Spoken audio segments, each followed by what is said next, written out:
नमस्कार. धाराशिव जिल्ह्यातील सर्व शेतकरी बांधवांना मी एक जाहीर आवाहन करतो की मागील रब्बी हंगामात धाराशिव जिल्ह्यातील शेतकऱ्यांना युरिया खत मिळाला नाही याचा निषेध करण्यासाठी आम्ही पुणे येथील कृषी आयुक्त कार्यालयावर निषेध आंदोलन करणार आहोत.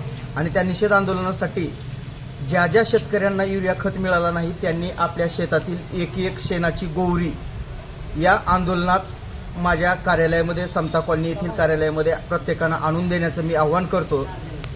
जास्तीत जास्त गौऱ्या या निषेध आंदोलनासाठी याव्यात, म्हणजे त्या सगळ्या गौऱ्या एका पिकअपमध्ये घालून या ठिकाणी कृषी आयुक्त कार्यालयावर नेऊन त्या ठिकाणी त्याचा निषेध नोंदवण्यात येईल.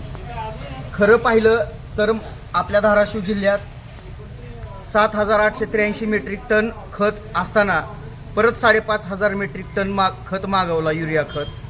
मग 7,500-8,000 हजार मेट्रिक टन खत असताना का 5,500 मागवला? आणि एवढा 13-14 हजार टनाचा साठा असताना रब्बी हंगामात खत मिळाला नाही. आणि आज परत पुन्हा ॲग्रोन पेपरवर बातमी आहे की शासन दुप्पट भावाने आयात करणार आहे, जवळपास 25 लाख मेट्रिक टन युरिया खत.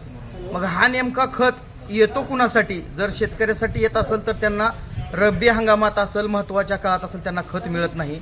याचा अर्थ यामध्ये कुठले तरी दलालाचेच नक्की अधिकाऱ्याच्या संगनमताने फावलं जात आहे आणि हा खूप मोठा घोटाळा या ठिकाणी आपल्याला दिसून येत आहे.